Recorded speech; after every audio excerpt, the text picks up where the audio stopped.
He didn't join, did he? Uh-oh.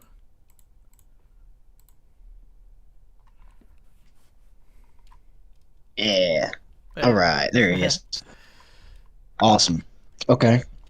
Welcome everybody to episode 43 of XN Interviews. This is our 1 year anniversary. Woohoo! Congratulations, JX. Yeah, man. That's crazy. One um, year. yeah. And we have a couple of people from Kabam with us. You want to introduce them? Yeah, so today we have Kabam Ein. Pretty sure I said that right. Correct me if I'm wrong. Yep, that works for me. And Kabam Thel joining us tonight. It's going to be a spicy interview. Howdy. Yeah. Should be really interesting. I'm super excited. So we'll go ahead and get started. Kabam Ein, this is your interview technically. So how did you get started with Kabam, and did you play MCOC before? Yeah. Um, like very briefly before. So I didn't really play MCOC before I started at Kabam. But I started playing like when I started thinking about Kabam as a place that I was thinking about working. So that's sort of where my journey with MCOC and with Kabam started. I had a former coworker of mine. We worked together at a previous studio. He worked at Kabam now. In fact, he's a champion designer as well, so it was like exactly the same position. And he said, "Hey, I think you'd be a good fit for this. You should apply." And so I wanted to get a feel for what this Kabam studio was all about, and MCOC was clearly like the big thing that they were doing. So that was my first download of the contest. Is I downloaded it and sort of played it for a weekend, um, and then decided after that, like, okay, this is a company that I think I can work for. Awesome. So what is your title for people that don't know? I'm the lead champion designer these days. Oh, really? Okay. So I think in an interview with BG, you said your first champion was Phoenix, right? Yes, sir. And how well do you think her meta is held up? um, I I bet mean, this held question. up seems to imply there was one to start with, right? Oh Um, my. so not great. I still think her loop is cool, like her core gameplay of she controls this resource of her Phoenix Force with her special attacks, so building and spending it, and then indirectly through that you control how quickly she sort of builds up those Furies. But with her special The attacks, juice. kind of isn't there these days. And she doesn't have a whole lot in the way of like modern utility either. So, um, yeah, right now there's probably too many hoops to jump for the reward in her kit. Um, Yeah. but I still think the core gameplay is there and is still interesting. Brendan says she's got a 16 HP through Professor X, though. Yeah, I mean, there's lots of champions out there like that, right? It's an easy way, relatively easy way for us to inject a little bit of power into a champion that, could use it, or make a loop that's challenging just a little bit easier to squeak through, that sort of thing. So that's a common thing that we do to try and, you know, what's the word I want to use? Shore up a champion that needs a little bit of help. So who are some of your favorite champions? Whew.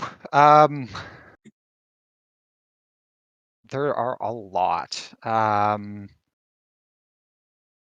ones that like I like to use kind of regularly, Cap Infinity War has been like carried me through 2 acts of content.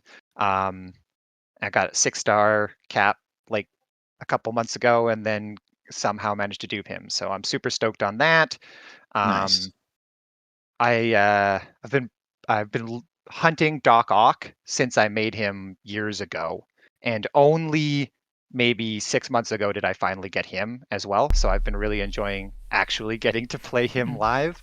Um, I've been trying to up my Ghost game recently. Um, I really want to rank up my Tigra and start using her more. I really like her mechanics. I think she could be super super cool to play.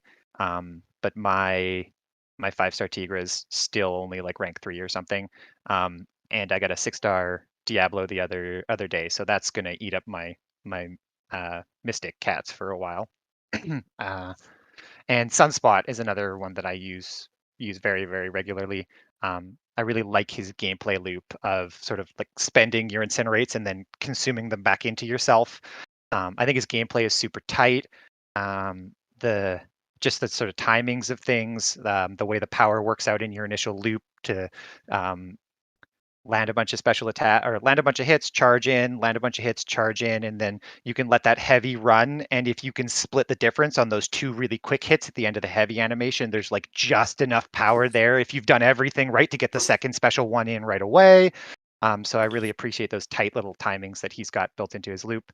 And Hulkbuster, I started using him when all of the cav buffs went to like, if you have a shock, you're awesome.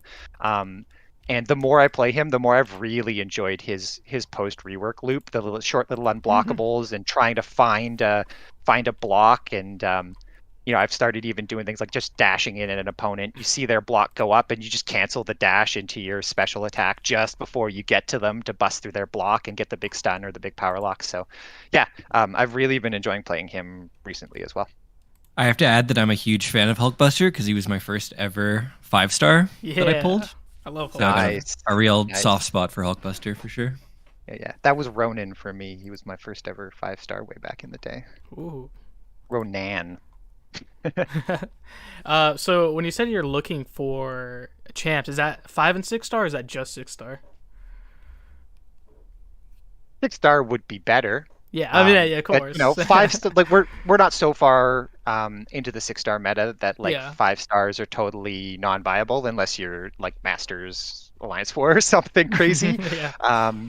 So there's still definitely, I think, a lot of use in a 5-star. So yeah, obviously 6 stars are like the big game in town when you're way up near the end game. But I still get super stoked. Like if I was to pull a 5-star Apocalypse tomorrow, I would jump and scream, right? Yeah, and I would not care that he's only a 5. Like I pulled him as a 4-star the other day, and I was excited about that. So that's awesome. Very nice.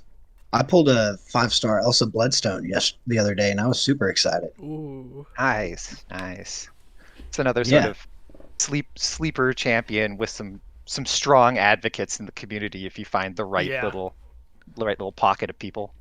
For sure. So I had a couple people ask me to ask you about Cylon. So how do you think she's holding up in the current meta, and what are your overall thoughts on her character design? Yeah. Oh man, that's another one from a ways ago, right? How do you think your first couple stabs at this thing you've been doing for a number of years now how do they look compared to what you can do now? I still feel kind of the same way about her that I do about Phoenix. I think she's got a really cool core gameplay loop. I really like the mechanic around trying to drag your opponent back and forth across the power bars and the way that her special one lines up to do that. I like the skill expression that's possible when you get your opponent dragged right down to sort of 0 power, and you can sort of get them back into the corner and backdraft intercept them into oblivion or whatever. So I really like all of that. But again, her damage output is not like amazing unless you bring some of the right synergies. We were a little conservative on her tuning because we were a little bit afraid of that loop where she could get you locked at that no power state, and if you didn't have some sort of power gain or whatever, she was just going to leave you in the corner and thanks for coming out. So I played it a little bit safe in her damage output to try and compensate for that, because she was sort of unique in the meta at the time, or unique in the game at the time, to really be able to shut power down to 0. And the only other sort of champion at the time that was similar was Magic, and she can be a bit of a problem when she gets rolling with that special too. The AI really relies on having a special attack available to them to sort of get them out of a tough spot. If they get backed into a corner or something and they didn't have that special available to them, then just about anybody in the game can sort of heavy loop them into oblivion. So we're a little nervous about that, so played it a little bit safe. Hindsight or several years of game development later, maybe maybe was a bit of an overcompensation, but I still think her, again, the gameplay loop is good. And the numbers could be a bit higher, maybe. Yeah. For sure. So Doc in chat is asking why. Is there a reason you guys gave her a negative 50% block? Perfect block. Sorry. I can't remember. I had to go like double check her stats and be like, really? Minus 50% perfect block? What was I doing? So the only thing that I can think of is like way back in the day we were still worried about the old perfect block synergy team meta. Mhm. And I definitely remember thinking that her block shouldn't be great because she has this ability to like lock you down in the corner and back and just intercept like a mad person. So that's the best answer I can give you. I went back through my notes, and I don't have any notes about like why she could do this or anything. So Okay.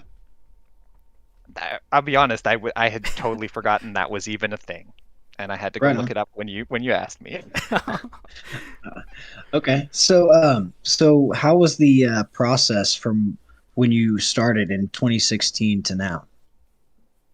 I mean, The process to like make a champion, yeah. um, Is it it's like completely different? well, we still make champions, right? Right. Yeah. Um, um, so at its core, the process is sort of the same, right? It's here's the champion you need to make, um, design the champion, make the champion, bug fix the champion, ship the champion, right? Um, so the high points are still there, but almost every little detail of that process has seen some sort of iteration or changeover. There's a lot more planning that happens now than did 5-6 years ago. Um, we're doing a much better job of like having a solid identity for each of the different classes, um, planning as a whole, like as a whole design team, but especially as the champions team, planning for the future of those classes and what directions we want them to move and where different abilities should live, so that you really get a strong sense of like the classic one is like mystics nullify buffs, cosmics have a lot of buffs, right? So there's more in-depth interactions than that, but there's a lot more planning and coordination around that sort of stuff. So that lets our champion designs work way more harmoniously with each other. We're planning the champion designs, or at least the high level bullet points of what the goals for this champion should be much earlier now. It's a much more collaborative process, so the whole team again has a chance to get involved in that plan and what we think these champions should do and where we want them to try and make a splash and that sort of thing. And ultimately, that's making our whole team way more on the same page, right? We have this interesting challenge all the time as a team where at some point just about every decision that everybody on the team makes is going to affect everybody else on the team in some way. The targets that I have for my champions are very much dependent on decisions that other people on the dev team have made, right? Who are the strong defenders and why are they strong? What hooks have we left in their kit to try and create an attacker that can counter them later? That sort of thing. And that requires like a lot of people distributed across different rooms, not talking to each other in that moment where they have to make that decision, but with enough shared understanding of the ultimate goal and how we're trying to get there, that I don't want a team full of people who are going to make exactly the same decision as me. Um, one of me, I think, is enough per studio. I'm not sure if the team could handle twice of me, but more importantly, like my decisions aren't always the best, right? I've started using this line with some of the guys at work all the time, or the people at work all the time. My favorite best idea is somebody else's because I didn't have to come up with it. But it's that's coordination and having the people around you to sort of feed off of, and because everybody knows where we're trying to go, I can trust those decisions are going to work later when we start coordinating them. And then just stuff like we have more time per champion now than we used to. It's a much more complicated process than it used to be. Not, I mean, technically somewhat, right? There's just more things that a character can do. We have more tools, more, types of abilities, that sort of stuff. But also there are more champions, there are more game modes, there are more quest buffs that get used regularly. So it's just a more complicated problem to solve every time you try and release champion into the game these days. And that's sort of only going to kind of get more and more complicated as the game gets bigger and bigger. So that's been an interesting challenge for us as well. And then we do a much better job of showing our designs off earlier now. We do wider reviews outside of the sort of immediate design team, where anybody on the team pretty much who wants to have a chance to review our champions while they're still on paper, we haven't actually started making them in the software yet. That's the easy time to change them dramatically, that sort of thing. So we're much more proactive about inviting people in to see our work earlier. And then we do a much better job post character launch than we used to as well. We've really honed in and sort of formalized our postmortem process. We've always tracked champions post launch to see how they were working, whether they were hitting the goals that we wanted, that sort of thing. But we've made that process much more not regimented, but much more regular. There's an exact moment where we're going to look at every single champion. We pick that point carefully to try and balance taking a look at the champion early enough that it hasn't settled forever, and if we have to change something, it's not too late in the game. But also we need to wait a little bit because it takes a little bit of time for a champion to sort of fully develop in the meta. It takes a little bit of time for players to figure out all of the quirks and how strong they're actually going to be, and just to get access to the champion as well. So it takes a little while before the data that we have on the champion's performance live is something that's super, super solid. And then the last thing that we've really tried to improve in the time that I've been here is just our communication about the champions, mostly to you guys, to the community, to the content creators program. Yep. The spotlights have slowly improved, not as maybe over time. We've got the dev notes in them, and since we got Dave on board, and he's doing deep dives now, so getting the designs off to the people who are writing those things, getting Dave involved in playtesting champions and early on, so that we're arming the rest of the team to talk about the champions in an informed and accurate way as early as possible. Awesome. I'm going to stop there because I can just keep going. This is what I do, sir. This is my day to day. So my bread and butter. If you want to talk about that kind of stuff, that's okay. I will ramble forever. No, that's good. That's man. Awesome. It's been Go ahead, awesome. Jay. You got something? Yeah, it's been awesome seeing the contest evolve. Like, you're talking about your first champs. You have that Dormammu, Phoenix, and they're so old. And you look at now, it's like, wow, so much has changed since then. So it's really awesome to see. Also, the testing and everything has just been really cool, especially since I've gone to the CCP, see the behind the curtain. It's like, wow, a lot goes on. So speaking of that, what's the reason behind your Kabam name? We ask this to every Kabam guest we have on. I had to pick one. Of course. There was like one day, I forget exactly what was happening. I think I was posting onto the forums, or I was being referenced in something, or I don't know. But somebody from the community team came and said, "Hey, you need to pick a Kabam name," and so I just it's a Cowboy Bebop reference. Yeah. So it's an anime that I personally really enjoy, and it was so it had a little bit of a kind of a personal bend for me, and I can't read my own Kabam name without getting a flash in my brain of a fluffy corgi butt. So that's kind of a nice side effect as well.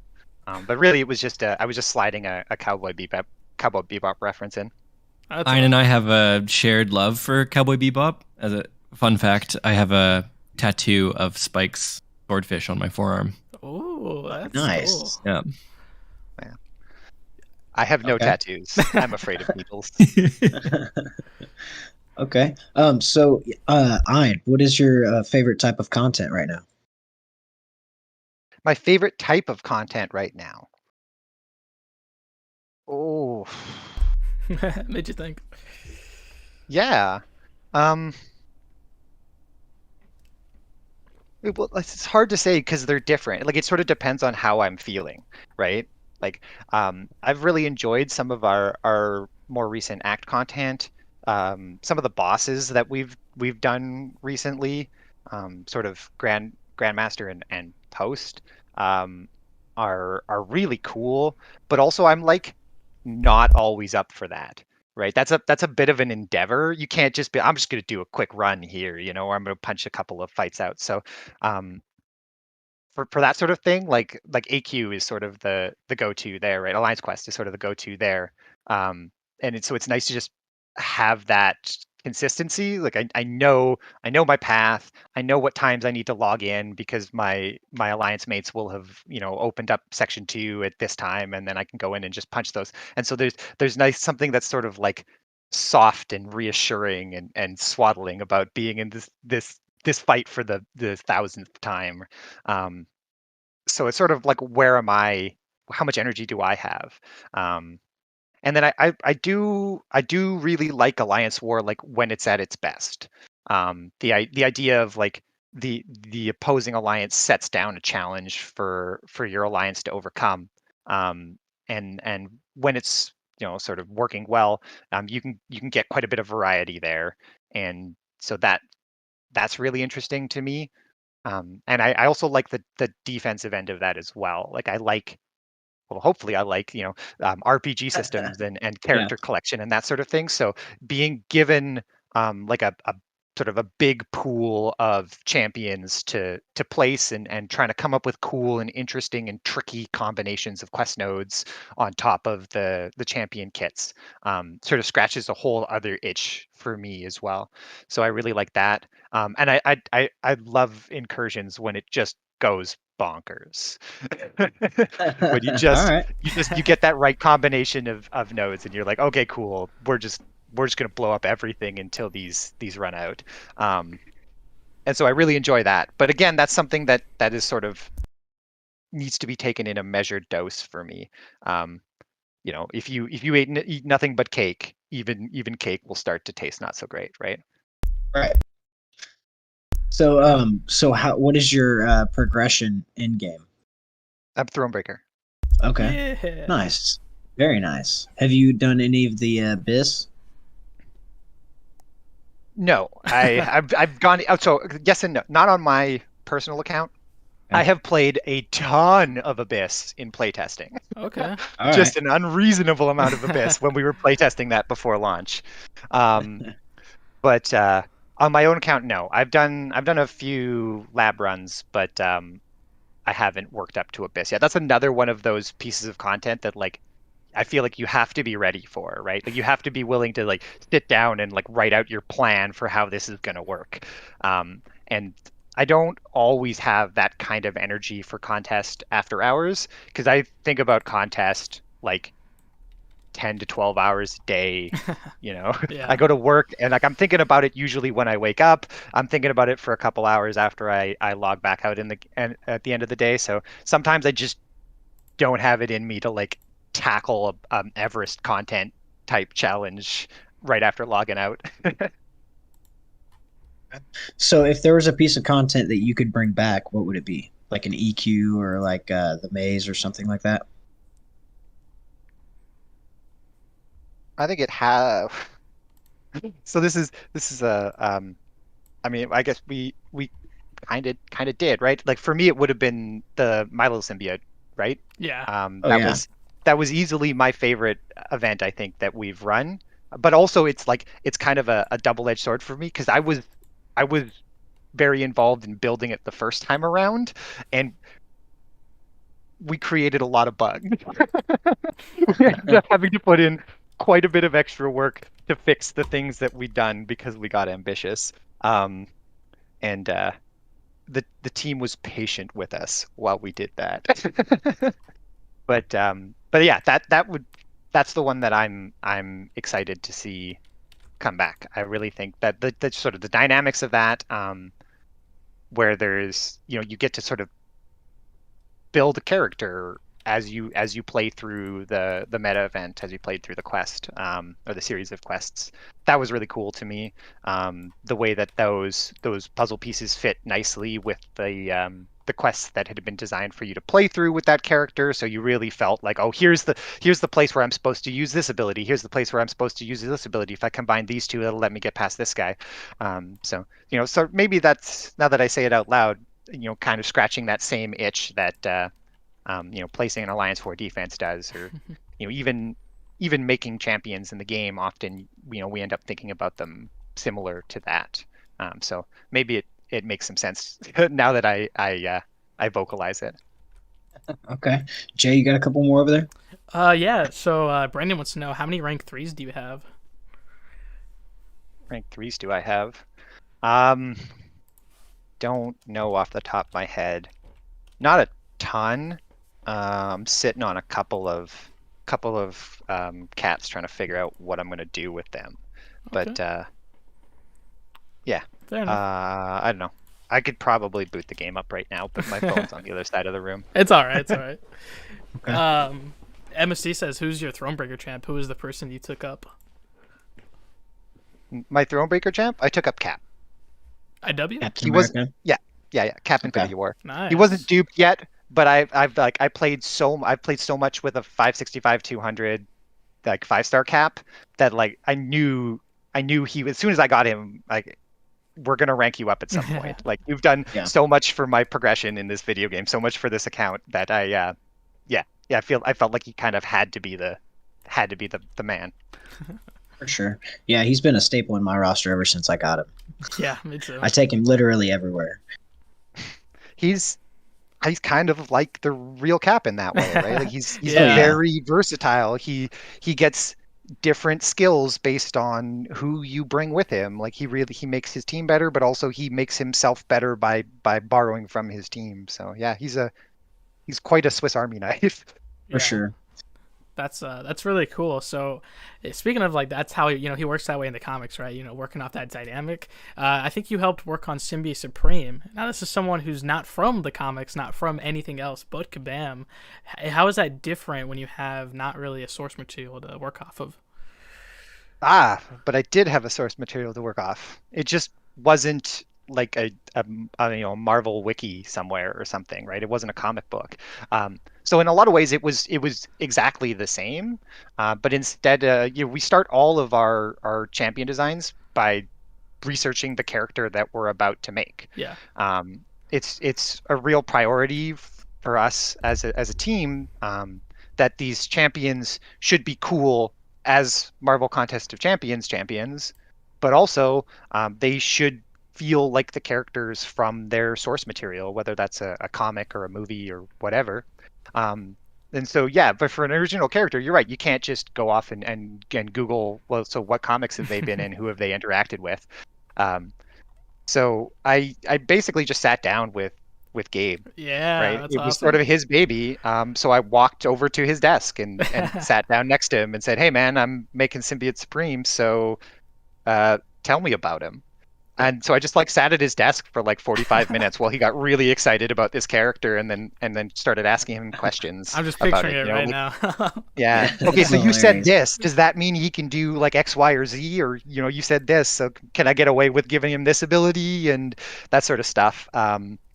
So there's potentially a ton of freedom in the kit those ways, right? Yeah. But it's also can be tricky if you don't know where to start. Like, the hardest place to start a design, it was just like a blank page, right? Like, it's the most possibilities, but it's also like the overwhelming total. You could do just about anything, right? So it can be it's usually can be, and usually is, one of my go-tos to start a character, is to, like, I'll go research who they are as a character if I don't know them already. Like, before I'm even thinking about like what should they do as a mutant champion in contest, or what should they do as a a mystic champion in contest.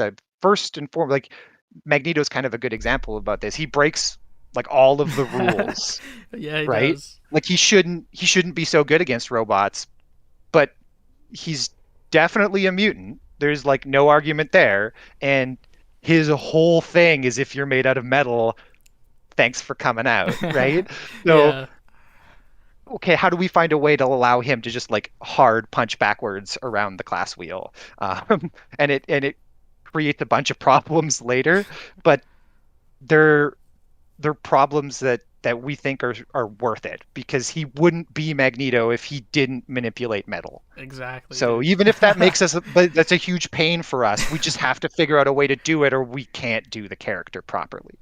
And so, yeah, that's, I guess I sort of spun off down the garden path there a little bit, but that's really the only difference for me between making a Kabam original character and a an existing character is where that source material comes from.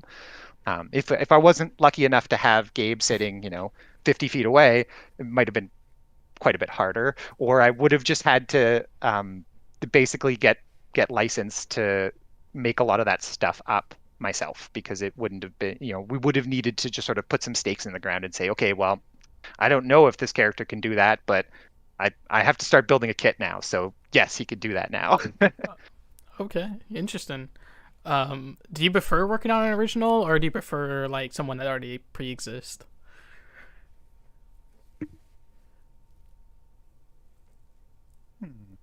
um, I'm not sure I have a preference. Okay, fair enough.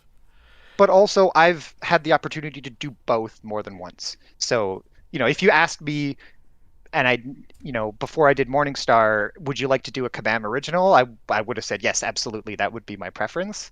But then after I had the opportunity to do it, then it's okay. So it's still cool to do, but I don't know if I can say it's cooler than. It depends on the character. It really does, right? Okay. There are existing canon characters that I would be less excited to work on than a brand new Kabam character. But also, I could absolutely see us coming up with a Kabam character who's less cool than some of the coolest existing, Marvel canon. So it would probably be more of a character to character thing than a Kabam. Kabam champions are better than Marvel champions, or Marvel champions are better than Kabam champions. Like, Yeah, I can understand that. they're kind of one and the same. Oh yeah, exactly. Like they 100% are one and the same, and you see, I talked about before, like you see Kabam actually influence comics and vice versa. Like it's one whole multiverse, man. So it's so awesome to see that they can cross It was over. wild. And... We have like signed copies of the first like couple of the first Guillotine run, like in the office, framed on the wall. Like, it's pretty cool. That's awesome. So what is your process like to figure out which champions need buffs next, like reworks or tune-ups? Right. So I'm not directly involved in that. Okay.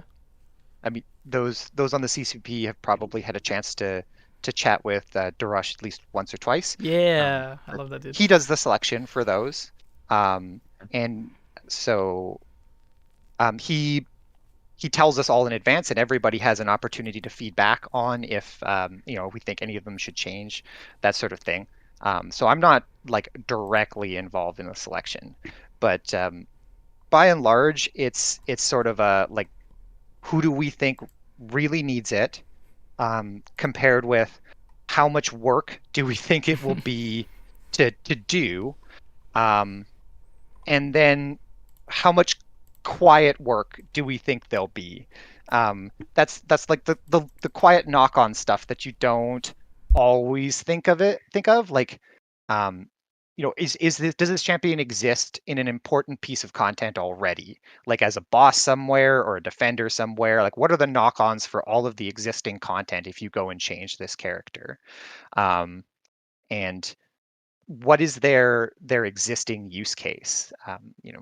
We've had a couple of back and forths with some of the rework champions about like, oh, okay, but but Hood isn't really Hood anymore if he loses his Fate Seal, is he? It's Yeah. like, well, yes, no, maybe. It's very difficult to find the exact line where that character sort of is or isn't themselves anymore.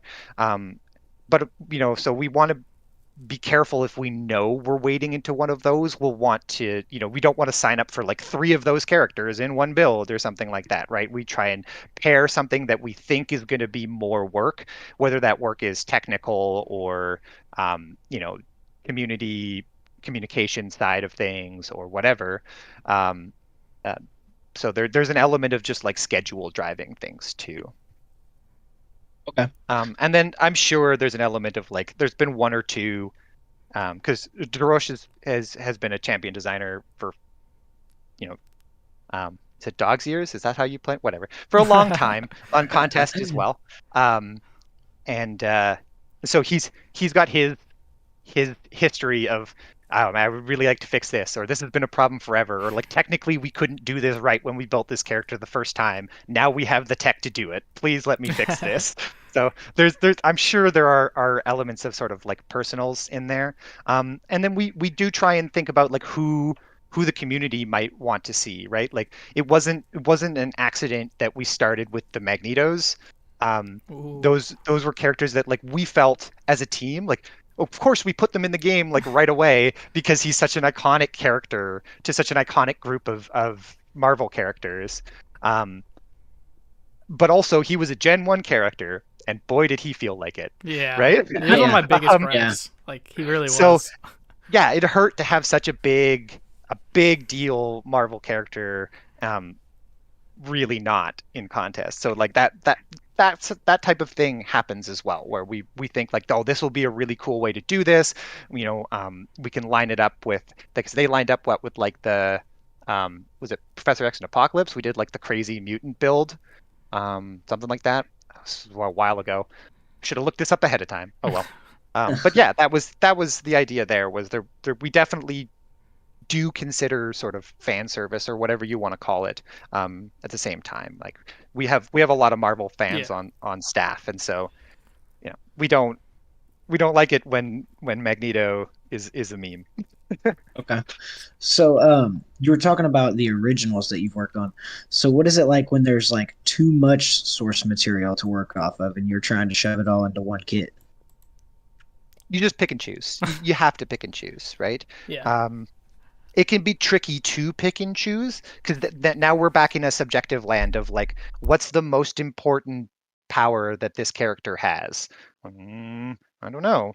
Sometimes it's obvious, right? Like Cyclops is a bit of a one-trick pony, but there are lots of characters who, especially anybody who's like tech or gadget wise, it's like, well, what did they happen to bring with them today, right? So you just sort of have to. That's where I tend to lean into. I was talking a little bit earlier in like how the champion development process has evolved and how we have these planning sessions, these planning documents now, and so that's where I would lean when there's not a clear identity, or there's too many clear identities or too many possible identities within the character's lore themselves. Then I'll look to use that opportunity to try and do something that we as a team think that the contest needs, to try and use this as an opportunity to build a counter pick or introduce an answer to a tough fight or a tough node or something like that, because we have a little bit more freedom in the kit while still making them feel like at least part of their identity. Yeah, I've definitely seen that for sure. That's really awesome to hear that. Jay, got a couple more over there. Yeah, Brendan says, have you ever considered treating buffed characters like characters that are treated in the Abyss and Labyrinth?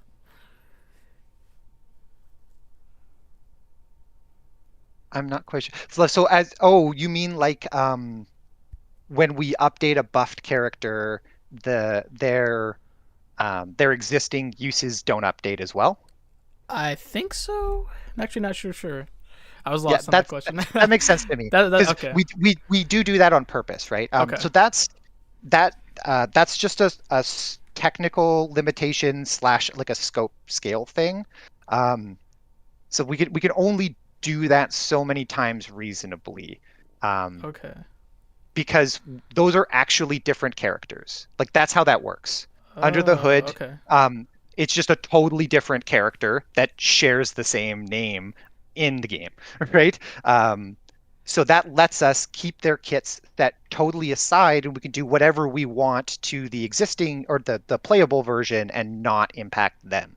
But that's not done everywhere in the game because there are technical downsides. It takes more data space, which has all sorts of ramifications long term to how fast our tools run and how large the app is that you have to download Oh yeah. ultimately at the other end.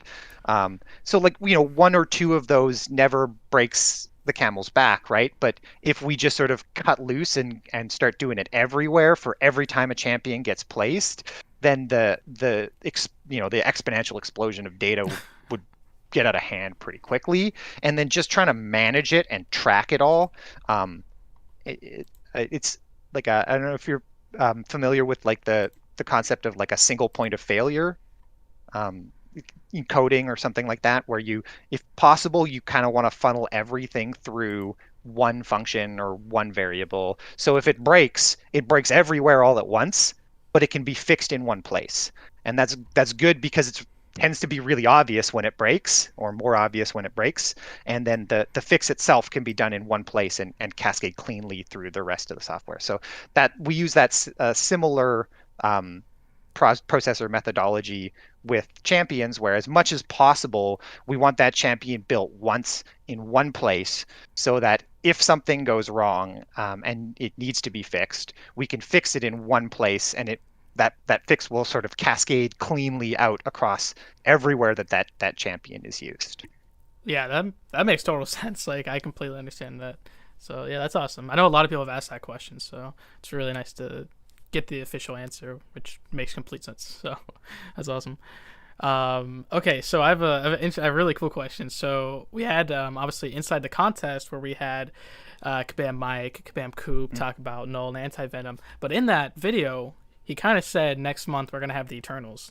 So my question to you is, are you working on one of the Eternals joining the game next month? I'm not working on any champions right now. Ooh, okay, interesting. That's my true fact, but also dodge.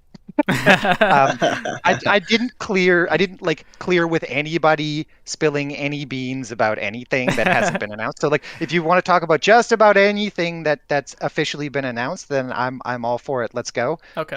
But I'm gonna do my best to fancy feet my way out of anything that we haven't announced. Fair enough. Yeah. So obviously they had the Eternals talked about, and we also have a Spidey Rogue in December. So I just was curious if you're working on any of them.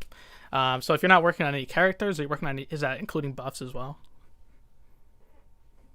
Correct. Okay. I mean, so I'm not the principal on any of them right now, right? The whole Champions design team is involved in the design of every single one of them. It's just how much involved are you? Okay, yeah, I get that. Okay. You got another one of the day?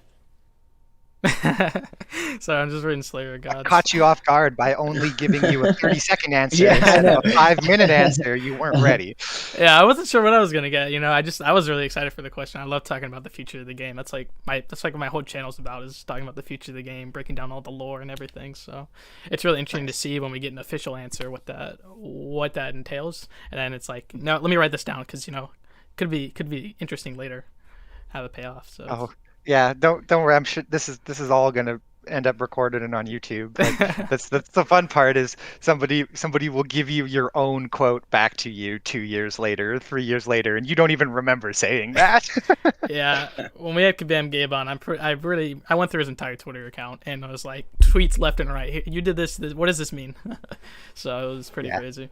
Gabe is very excited about his job a lot of the time. It's infectious. It's one of my favorite things about it. But sometimes the marketing department isn't super excited. but it's okay. We want that passion. He's been an incredible asset to Kabam. He's a cool dude. Oh yeah, man. We had such a fun time with him.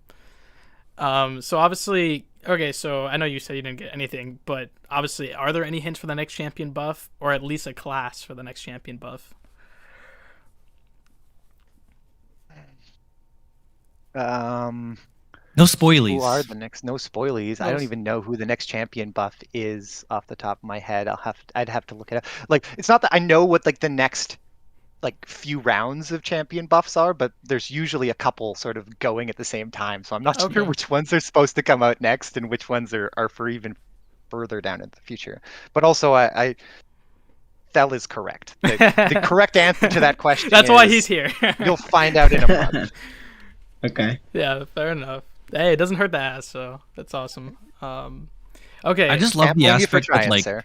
I love the aspect that like I don't know the design team and the artists do such an amazing job every month, and like our artists work so hard, like our motion comics, all that stuff. Oh, It's just so so nice to see that like digested by the community with fresh eyes. And so I hate spoilers because I really like everyone to see it, you know, with like not knowing what's Oh coming yeah. up next Okay. or no Yeah. expectations and all that Right. stuff. So that's one of the funnest parts about the job. And I like obviously interact with the community every day. So just like seeing the reactions from people being like, I wasn't expecting this, or this is beautiful artwork, or this champion looks amazing.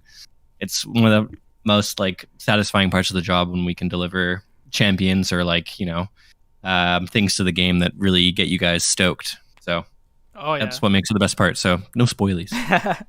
That's awesome. There you go. I mean, I've been saying Null's coming since the first day of the year, but that's just because of lore and the state of the battle realm. But when it actually does pay off, and like obviously leaks, obviously anything like that, it's like such a great feeling to just everything just coming together perfectly, and then just getting the beautiful motion comic, the beautiful characters, the kits. It's just so sick to see. Glad it came off. I was laughing to myself. I listened to your interview with Dave earlier today, Okay. Yeah. Okay. sort of like as a warm up for this, and you called it right. Like in that interview, you called Null and Anti-Venom. So See, yeah, man. You know, I've actually called like almost every champ this year. It's pretty sick. I think I have 15 out of 19. So, you know, wow, that's pretty good. I am the lore guy. If you ever I need. probably couldn't do 15 out of 19 off the top of my head.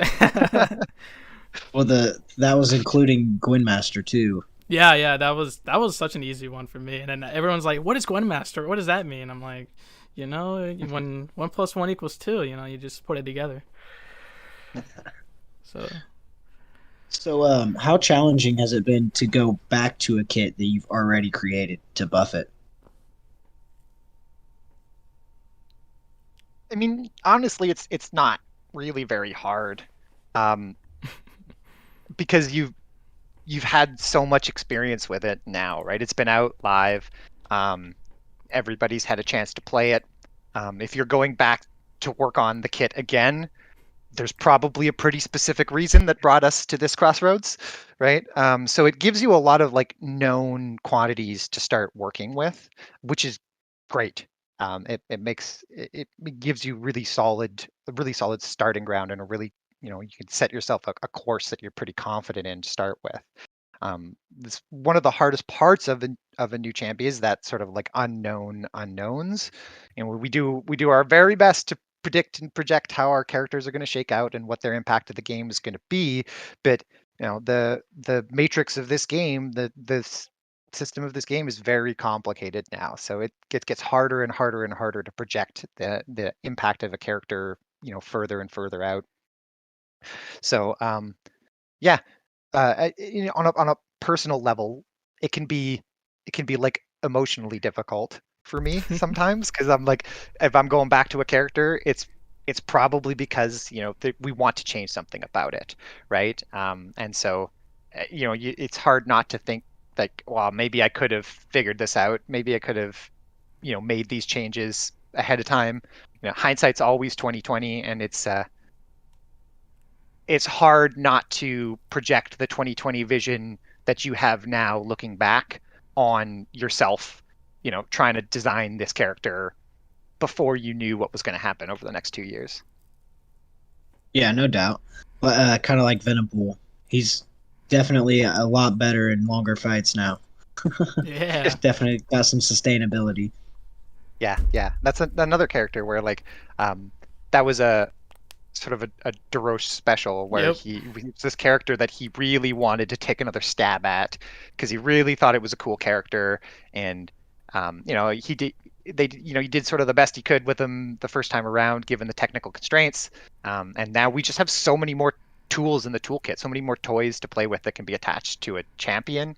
Um, that yeah, he was really excited to sort of get back and he it was a fun character, I think, for him to work on because kind of silly character, right? So you get to like not take the whole thing too seriously. Um, get to make a character that the really like the main goal was almost more fun than anything else. It's like as long as Venompool kind of got across the minimum bar threshold for like, okay, he's sort of like averagely viable, his wackiness and the fun of it could carry from there. And the fact that he ended up shaking out as like a pretty useful champion at the other end too was a really nice bonus. But yeah, it's also fun, right? Because you don't always get to go back and clean up your wish I could have done this differently um, in contest, especially with champions. We really try not to change a champion unless we think it's really necessary. So um, that can be nice to sort of get another stab at it too. Nice. Yeah, that's very Yeah, helpful. yeah, for sure. Especially, I was going to bring up Cole. How do you think his meta has held up since you've changed him? Pretty good, pretty good. He's still pretty spicy. Yeah, I think he's like he's better than he was, pre whatever you want to call it, pre rebalance. Because he was weirdly sort of polarizing before. I mean, he's still a little bit, but Yeah. he's not nearly as bad as he was. Like when you got him ramped up, he was a monster. Just ridiculous damage in the right windows, right? Um, but that ramp up was pretty rough for the especially the first fight, first two fights sometimes. Start building his charges up. It was just and so that was weird because like you had to sort of suffer through this section of gameplay that like wasn't actually a ton of fun to try and get to the awesome monster at the end. Um, and so yeah, I'm way happier with how he works now. How like he doesn't peak out quite as aggressively, but he becomes viable so much faster. And we've shifted around a little bit where his damage is coming from, so he can get access to some of it sooner. He doesn't need to build up his charges quite as much. So yeah, I think I'm pretty happy with where Cull ended up. And he's kind of to me one of our sort of success stories of going out to try and rebalance the champion um somewhat quickly. yeah, that's awesome. Jay, you got a couple more over there? I do, man. Yeah, he was great. He helped me a lot to Cavalier. Before I got CGR, he like killed it. Building him up so many fights. I was really happy with him on my team. Um, so yeah, you did work on Cosmic Ghost Rider, the big boy, the big So, meta. What are your thoughts on CGR today, and just kind of like how he's impacted the game since its entrance? yeah, he's really good, isn't he? He is, yeah. Yeah. So like I'm glad that he made a splash. I'm really happy with his like actual like mechanical gameplay loop. The intention was always to sort of do like a heavily influenced by the original Ghost Rider. So I really like the original Ghost Riders loop where you place the judgments with the different attacks. The game designer in me really likes how those sort of different prescribed combos really encourage players to branch out and to sort of do different things and run different attack patterns and that sort of stuff, which is something that can be difficult to work into a kit. Um, Contest characters tend to sort of funnel you towards one ideal loop or one ideal, series of attacks, rotation of abilities, that sort of thing, that you'll pretty much just stick to until something comes along and tells you should do something different, right? So I really like how Cosmic Ghost Rider ended up with this sort of like choose your own adventure of buffs, kind of, and the order that you trigger them in is important to like how long you can keep them and how many of them you can stack up and that sort of thing. So all of that side was great. I think I'm really happy with all of those. I might rethink giving him the like damnation ability on his Sig. I don't know. I really like the thematic tie back to Ghost Rider, but it's a surprisingly strong piece of utility. Like I knew it was going to be good, you know, but he's almost a better nullifier than a lot of mystics, which is kind of an awkward place for him to be. And I wouldn't care about that so much if his damage output was lower, but because his damage output is also so high. And he's got a pretty good vigilance ability as well, which when we were sort of testing him, we undervalued a bit much or a bit too much, I think, because there weren't enough really good misuse cases to demonstrate how good that ability could be. And as we've started to use Miss more and more on different characters and different pieces of content and that sort of thing, that the value in vigilance has grown, which is, like bonus for all the CGRs out there, but he probably already had his power budget and then some, so maybe he didn't need a little bit more. So all in all, CGR's like just on this side of like, know about that, but I'm all things considered pretty happy where he landed. I wish his damage output was a little bit lower for sure, but all things considered, he looks awesome. At least he hits as hard as he looks cool, right? So, and I don't know if you've noticed, but like one of my favorite little like Easter egg animations in the game is like when you stun him, his head spins inside that fishbowl, right? Like, oh, it's so cool. So yeah, that's sort of how I feel about CGR. Like he definitely gave me, like I had a couple of like, chill down the spine moments watching some YouTube videos and that sort of thing. But he does have to run a pretty complicated loop. You do have to be finishing out full 5-hit combos. He's extremely buff reliant. He's also pretty debuff reliant. So there are also a lot of interactive hooks in his kit for us to come along and try and play with. So, in some ways he's really, really strong in sort of vanilla use cases, but there are also lots of things to watch out for. So, yeah, he's certainly an interesting character, right? Yeah. So Very nice. I use them all the time. If that answers your question, I got a 5-star version that I run around with on a very regular basis. Me too. I think most people here run him all the time. So you My talked. roommate has him as a 6-star, and I'm a little bit jealous. But also, I sweat a little bit when I watch him do just ridiculous amounts of damage with a rotation, and think, oh man, maybe you should have done one more pass on that, guys. Yeah. So I pulled him and awakened him in 8 days. Man. Wow.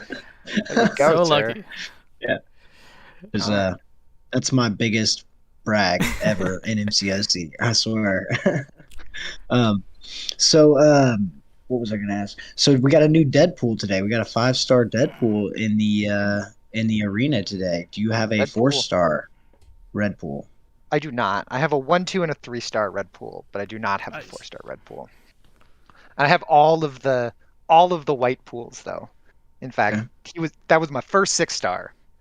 Oh wow! It was the Deadpool X-Force. Yeah.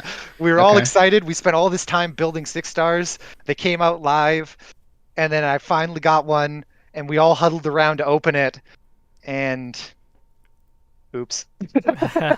We'll get to him in the rework process eventually, right? Yeah. Nice. And that's one of my favorite things about the rework process is I've watched so many crystal opening videos, and I've watched people open, like 6-star Colossus and just like watch the smile melt off their face, and oh, that's really not what that moment is supposed to be, right? Yeah. And so like seeing, a few years later or a couple years later, that exactly the same moment, right? Or I don't know whose video it was. I was watching somebody, and they same deal, right? Like they pulled a who was it wasn't they I don't think the rework was even out. It was like one of the announced but not out yet reworks, or they were sort of postulating that this character should be on the docket for a rework or something. So like even when they pulled out a not so exciting champion, that there was this like, oh, it's okay, don't worry about it. Give it time. There's a chance he'll become awesome, right? Or Yeah, to see I do somebody that pull a too. Colossus out of a crystal and get hyped is like, yes, like that's what's supposed to happen when my experience with my first 6-star is like the opposite of what that's supposed to be, right? It's supposed to be something you tried so hard to get to, you finally, and you spin the crystal, you open it up, and it's a moment of like of huge reward. So yeah, that's exciting to see those starting to turn around too. So, maybe CGR is a little bit spicier than I would shoot for. If I could tune everything perfectly every time, yeah. But also, watching my roommate open that 6-star and scream about CGR is like, oh well, there are some nice bits about having some chase prize like crazy champions in the pool too. So, as long as there aren't too many of them. Yeah. Okay. We're So not trying to power creep the game super aggressively. That's not the goal. And so that's really the thing that worries me when we release a champion that's like a little too hot, is like, is this going to raise the bar for everybody now? Because that's something we want to do carefully. okay. Very nice. So is there a champion that you're still looking for? Apocalypse. Um, Me too. So I got my Doc Ock recently. I mean, I would love Doc Ock as a 6-star, because sometimes I take him places as a 5-star that maybe he really shouldn't be. Um, who else am I searching for right now? I recently pulled a raft of like strong 6-star mutants. So I'm like Okay. I'm almost more interested in like mutant rank up materials than additional spins right now, because like um I've had a bishop for forever, and so after his rework, he went to rank 2 right away. Um, Very and nice. I pulled Domino recently, I pulled Archangel recently, and I Ooh, pulled nice. Strife recently, and Wow. all is 6-stars. Those are sick. So I'm like, yeah, like I'm sort of feeling like maybe I don't need a ton of extra 6-stars right now. Maybe I just need a ton of like 5-star rank up mats.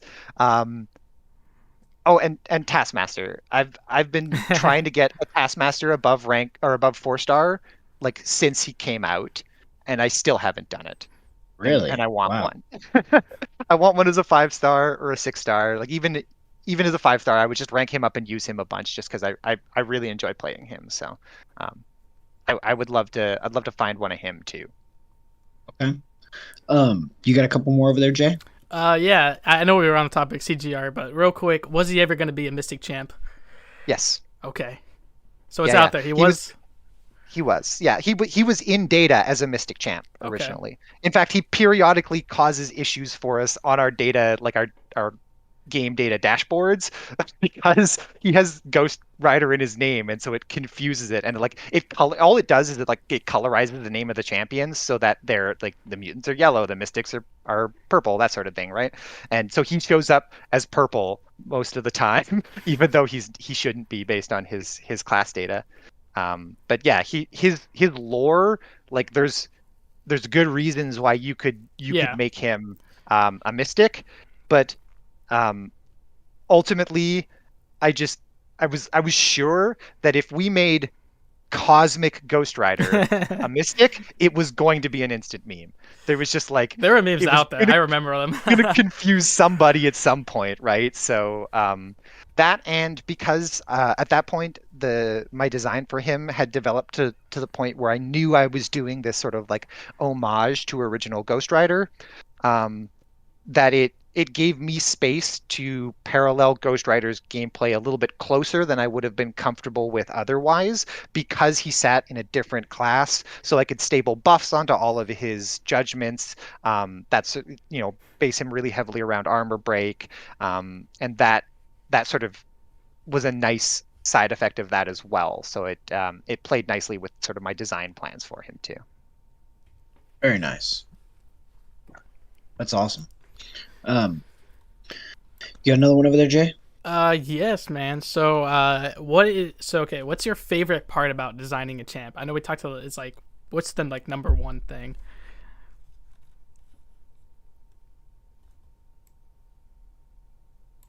I don't know, man. Got so What's quiet. your favorite kid?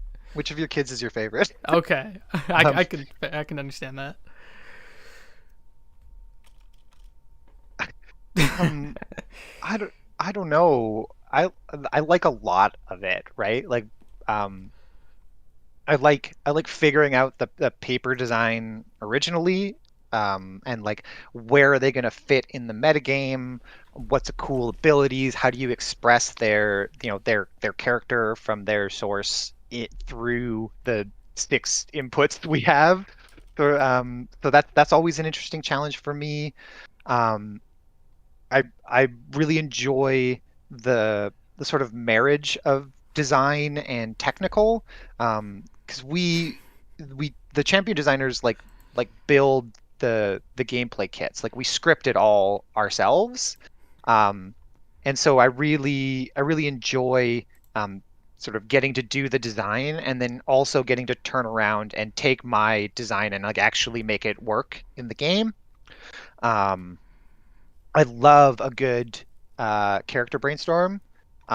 Whether it's the like gameplay ability brainstorms with the champion like design side of things, or we gather the designers, the modelers, the VFX artists, the animators, producers, all sorts of people who are going to work on this character at some point for like an initial set of brainstorms where we come together and figure out what should their animations be, how are those going to line up with the abilities that we're planning for them, what should their effects be, are there any special ability effects that we need called out, all that sort of stuff. And when one of those brainstorms goes really well, it's um it's like it's being in a room full of like your stripe of nerd, right? Like these are, you know, people that I know from work, but people who share, a really strong passion for this stuff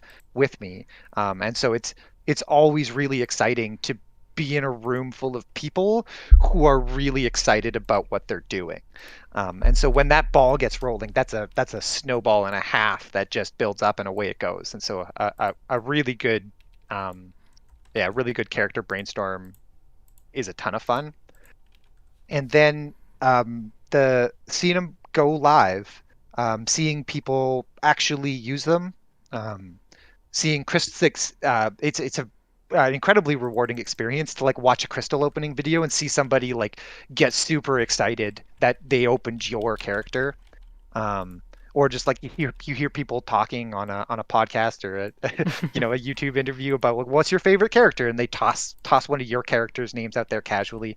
Um, that's super super cool, um, and is something that isn't always easy for game designers to see. It can be difficult to have that sort of direct line of communication between such a large group of people, of players, and relatively a very small group of developers. So how do you channel that cacophony of noise and distill out the important bits of it? Um, so working on a live product like this is really cool. Um, live product is like video game design slang for contest, right? Like it's not a box game. It's not a like, here's your disc, go play the game, have fun. It's like we continue to iterate on this product. We continue to release content for it. It's alive. It's a live product or live game. So because contest is so alive and there's so many people playing it, it's a really cool and unique experience to like be able to log onto YouTube and see people get excited about the game that you're working on. And I really enjoy doing that. and it's really refreshing for me. Because I spend a lot of time in a world of like, this is what's wrong, right? This is the problem we're solving. This is the thing that we could do better next time. All of that, and so it's easy to forget the wins, because the wins can just disappear while you keep focusing on the speed bumps you keep running over again and again and again. Very nice. Okay. So you've mentioned watching people on YouTube. Who are some of the YouTubers that you watch? Oh, so who am I watching these days? I kind of rotate through. I used to watch Seaton like super regularly. Um, Obviously, he's kind of a big deal in the contest community sometimes. I love watching Brian BG. He's really good. Um, I watched like all of Dave's deep dive videos now that they're coming out. I went through Dave's like when I was still like really getting my feet under myself about like how to play this video game. I went and watched all of like Dave's Dork Lessons stuff. Um, he's still got videos in there that are like better than our in-game tutorial. Uh, and That's so then crazy. there just are a lot of videos that get sort of passed around, right? Like I'm in the content creators like Discord channel, that so things get popped up in there.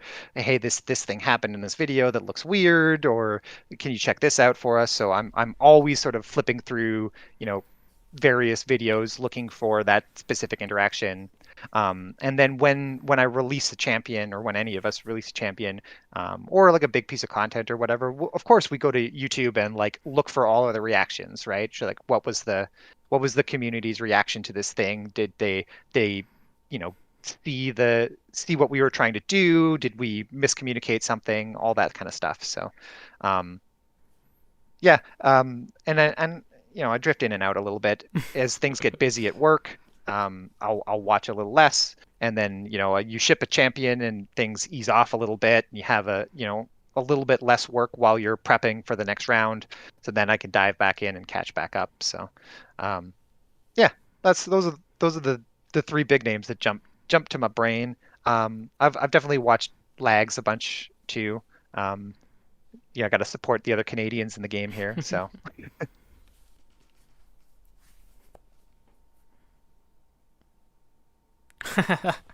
the Discord chat. Very nice. I'm like, Jay, you got I've another got one? I've Yeah. got this like tweak in the back of my brain because like the Discord, like somebody just sent you a message noise.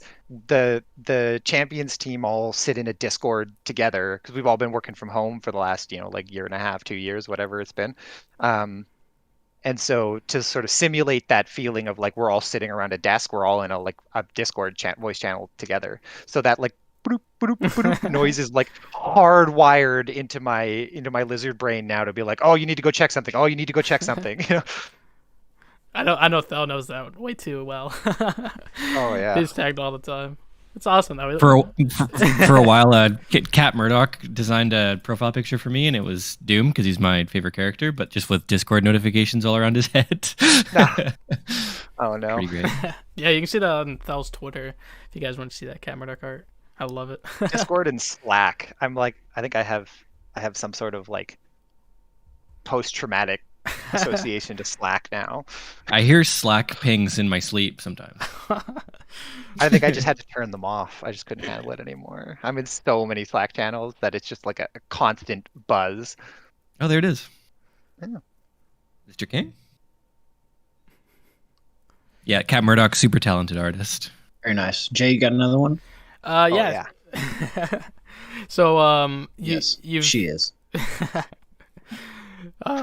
she okay, lost for a second. All right, I'm back. So you've created a bunch of champions. You talked a little bit about like kind of slept on champions. Obviously you want Taskmaster, who's not really a desired champion out there, but what are other characters that have that like that slept on?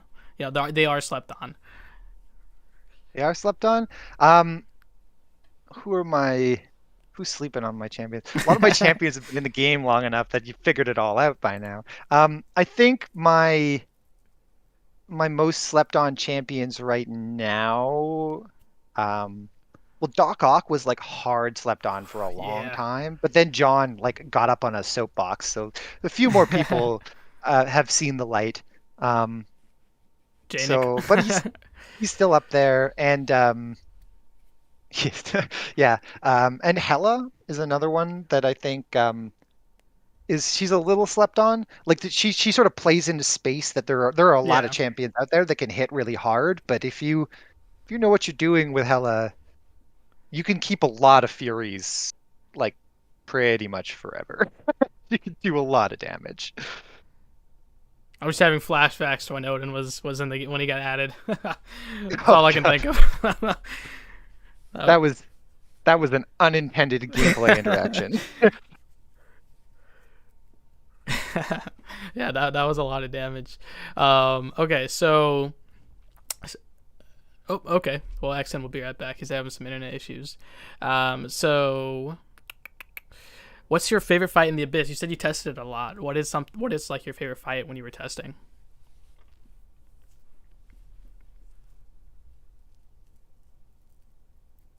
Say Luke Cage. I know, I'm trying to remember from like Abyss was in testing how many years ago? 2 years ago? Was that long ago? No. I forget exactly when it came out. It was around there, yeah. Came out at the beginning of 2020, right? Yeah. We're at the end of 2021 now, aren't we?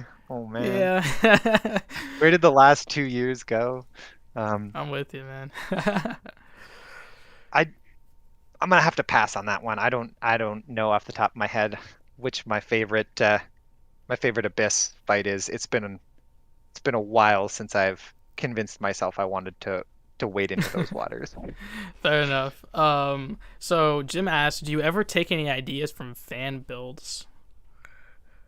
Fan builds. Yeah, for sure. I'll take ideas from wherever they come from, Okay. right? Like it's very difficult to be creative on demand. Yeah. Or for me, I want to speak for everybody in the world, right? But for me, I have a like creative battery, right? And if you the harder you draw on it, the faster it runs out.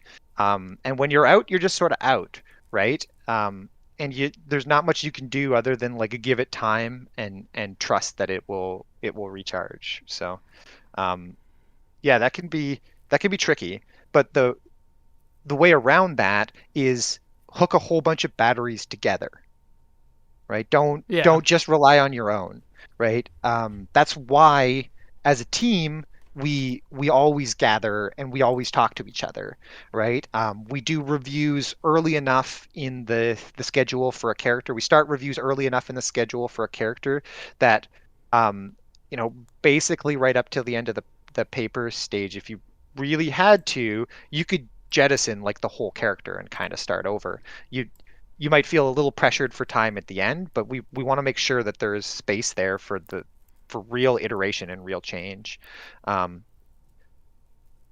yeah, so like relying on the team around me to also have good ideas. Like it's a funny soundbite to say like my favorite good ideas are somebody else's because I didn't have to come up with them, but also that's very true, right? We operate as a team. There's like nothing that ever goes live in contest that had less than like 5 people look at it, right? Yeah. That makes Um, sense. and that's for like a small thing. That's like I want to make a quick change. It's like I made the change, so I looked at it. I had another champion designer just double check my change to make sure I didn't do anything I didn't mean to, and then it gets passed off to like QA will look at it, and then our live content team will look at it and then move it live. And so like for like a single person to make a single change, it requires this like team of people to get involved. Um, and there's a whole nother team of people that come in if I change any words, right? Because those words have to go off to a localization team and they're going to turn into like 16 languages, right? Um, so it's not just something I do, but it's something that I think I need to do to be able to sustain doing a sort of a creative job like this. Um, but it also is reassuring to me to know that those people are around me and that those sources are around me. Because you do have moments where you don't know what to do with the character, or with whatever it is that you're designing, whatever it is you're working on. And in those moments, you really feel every single grain of sand that falls through that that timepiece, because you're very, very aware of when the character's supposed to be done. Yeah, I know how you And feel. so you sort of have to trust, right? You have to trust yourself that you've done this before, and that you'll solve this one as well, and that you reach out to the people around you. I've both had my designs saved by other people, and I've helped sort of get somebody on the track, and either take a design that's already good and make it really awesome, or help them take the very first step and like, what should I even do with this character? And it's that team camaraderie, that makes it kind of possible, and that ultimately that you all as the players, don't really care whose idea it was, by and large, right? Like, oh, certainly, like if I take inspiration from your idea or something, and I tell you that, like, I totally empathize, or I can feel that warmth in your chest, right? That I get the same thing. But ultimately, the point here isn't for me to make great characters, right? The point is that great characters go into the video game, and my job is whatever needs to happen to make that happen. And so if that means borrowing somebody else's idea because it's better than mine, then get your copying, you get your tracing paper out, right? It's not about being totally original every time, and it's not about being right every time. It's about recognizing when somebody else or yourself says the right thing. That's awesome. Like, I had tried my hand at making fan builds. Like, I made one for America Chavez like way before she got added, and it's so hard. Like, it is so hard. Like, I had to work with like Moose and Imagine Jim and the Futurist Society to like bounce ideas off, because it's like, especially since this isn't our job, it's just, we're doing it for fun. It's just it's crazy how much work actually goes into it and how you can get burnt out. Like, I was working on a Legion build, my favorite character in Marvel, and he is just the most overpowered character in all of Marvel, and so it's so hard to actually put that into a build. And I put that on the back burner to this day because it's so difficult. But it's really awesome that obviously we're not doing it officially, but we are bouncing ideas off, so I 100% feel that. Yeah, no, absolutely. And it's exciting to see that happen, right? I remember a couple of years ago now, we did who was it? Somebody did a little like competition, and it was like, I forget if it was a rework or no, introduce a character that's not, like, do your own design for a character that's not in contest yet. And the like one of the prizes was like the selected design, got passed to me from our community team, and I did a feedback pass on it, like Oh, one of okay. the designers had given me a design for their next character, and so I just went through it and broke down, oh, okay, well, I'd ask you these questions about this, or I'd think about changing this because of these reasons, or this makes me worried because of this balance concern, or how is this going to interact with these characters. It's just sort of the same exercise that we do. And it was like, at first I was like, I was sort of surprised, like, 'cause when the community team came to me and said, hey, do you have time to do this? I said, yeah, sure, of course. But like, is that really what they like? Their prize is that I'm gonna critique their design for them? Like, and apparently it went over quite well, and so It went that's over really super exciting well. to me, right? Because that's like, I try and remind myself and the team around me that, like, every time somebody shouts at us on YouTube, or gets upset because there's a bug and it cost them a fight, or we didn't explain something as well as we could have, and they did something that they wouldn't have otherwise done in a meta event or whatever, right? It, it can hurt to like have people shout at you all the time, but also I'm in some ways reassured by it, because it's passion, right? Like, nobody shouts at you for something they don't care about, and apathy kills video games, right? So in some ways, I try and remind myself that when somebody gets really upset about a decision that I took, um, they're not upset with me, like, as a person. Um, they just care a whole lot about this video game that I work on, and I also care a whole lot about. And so, um, I'll get really worried when people totally stop shouting at us, because I don't I like to think I'm a good video game designer. I've been working at this for a while, and I make very conscious efforts to get better at it. But I'm not so full of myself that I think I'm ever going to get to a point where I stop making mistakes, right? That's just what happens when you put a group of humans together. Like we make mistakes sometimes.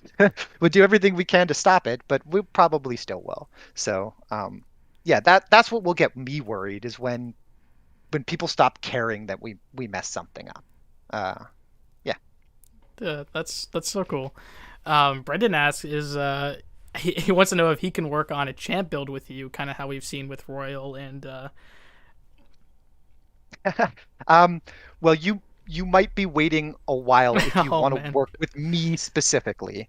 My schedule isn't very focused on being the primary POC for making champions anymore. It's a lot more focused on kind of the higher level stuff, the coordination of the whole team. We were talking a little bit about like sort of planning for the future of the metagame and where our tech champion's going to be a year from now, sort of deal, right? Oh, cool. Yeah, well, that's a big part of it, right? Like, yeah. if we don't plan correctly for what a tech champion can do right now, and what a mutant champion can do right now, and a cosmic champion can do right now, and for a year from now, then when we get to a year from now, we run a real risk of just like, oh, there's nothing new and exciting for this cosmic to do because we didn't introduce any new tech mechanics 6 months ago, right? And so it's that kind of like laying track in front of yourself as you're going that we're trying to do there. And so that's where I've spent a lot of my time focusing recently, on that kind of stuff, helping out with some of the features that are happening behind the scenes, some of the larger initiatives that are really hitting their stride and are finally like getting quite close to being ready for prime time. So I'm focusing on that a lot more. Yeah, and we've got a couple of new teammates spinning up right now as well, and so that's taken a fair amount of my time helping onboard the new guys. Yeah, that's awesome. I guess I've totally forgot. But if you want to throw that request at Fel here or Mike or I'm not sure how I think that process was initiated by the community team previously. Okay. Yeah, it was initially it was an initiative created by the community team for the content creator program members to be able to like engage more with the champion designers. And so we've done a couple of them. I have to talk to Mike about the which ones we have coming up or what's going on. But at the moment, it is kind of something that we work with the content creators with a little bit. And there could be an opportunity in the future for like a community activation or some sort of prize or something to be able to do that. But I don't necessarily have any definitive news to share about that right now. Okay, that's awesome. Yeah, me, Brendan, and Mr. King, and a bunch of other people who are in the CCP who joined kind of after Jubilee was added. We were like, dude, we would love the opportunity. We don't care who it is. We want to work on it. So it would be really awesome to see what next champion and what community member helps out with that. That's just so cool. Like it's an inclusion you don't see really anywhere else. Yeah, we like super relish the and really appreciate all the feedback that we get from the community about like the way that the champions kits are laid out or some cool ideas that they have for champions. All ideas are welcome and they're all super cool. It's such a great part to see like the community be so engaged in all these champions and these characters that we all love so much. So yeah, keep on throwing us feedback and keep on throwing us ideas because they're all great. We will. So who has been some of your least favorite fights, Ian or Ein? Almost said Ian. My least favorite fights. I beat the champion boss before we made him easier. That wasn't the most fun I've ever had in a video game. Okay. I did it like over a Christmas break where I was down at like the in-laws house, or in fact my sister's in-laws house even, um like up in the bedroom that I was staying in, just like sheltering for a little while, just grinding through that fight. And he was down to the like the invulnerable section, and I was trying to dex those silly animations, and um but I did it. But it I might have Oh, I might have spent more of my Christmas money on beating that fight than I might have should have. I sold it with okay. Sim Supreme, so and Cap IW. Like I almost sold it. Tim Got to Supreme that was top who I 10. beat it with in the end, but it did not solo him. That was my first time fighting. I was like, I watched Legacy's video and then I just aced it, except for the last 10% because I forgot what that was about. And then I brought Cap IW and did it. So it was pretty sick. Speaking of symbiotes, I have a question from Xander. He says, how was Carnage before his release into the contest, and what was your process on buffing him specifically? I know we talked about a little bit about Bishop and kind of your process buffing him, but what was it for Carnage, since we have a symbiote event? It was similar. So he was, I think, who was I talking to? It might have been like way back at my very first Comic-Con, and I was like chatting with Seaton, and I was telling him the story of like Carnage got wildly overtuned during testing, and so I got kind of spooked, and I cut him down real hard. And my usual process is sort of like cut down, cut down, cut down, cut down. And then when I hit like where everybody's sort of okay with it, I roll back one change. And then I test it again and see if everybody's still okay with it. And so I did that, and everybody was still okay with it, but maybe it should have been two rollbacks or three rollbacks. So he ended up, I kind of got spooked by how overtuned he was initially, and then overreacted a little bit. Then when I got to the rework, I was really excited because Carnage is a super cool character. Like I was a young boy, growing up in the right comic era, for him to be right in me to be right in his target demographic, right? Of course. So yeah, I was very excited when I got to work on him in the first place, and I was disappointed when he wasn't as exciting as everybody wanted him to be when he first came out. So it was sort of clear what we wanted to do with him, but he's Carnage. He kind of just like needed to do more damage, right? But I wanted to try and do it in a like cosmic-y way, because looking closer at the a lot of the feedback I was getting for him, it wasn't it was the ramp. It was like it takes him too long to get all of his buffs. By the time he gets his buffs and he actually hits like a decent little truck, the fight's over, right? So I came at it really with that mindset, where I wanted to raise his ceiling, a bit, but I didn't want to raise it a ton.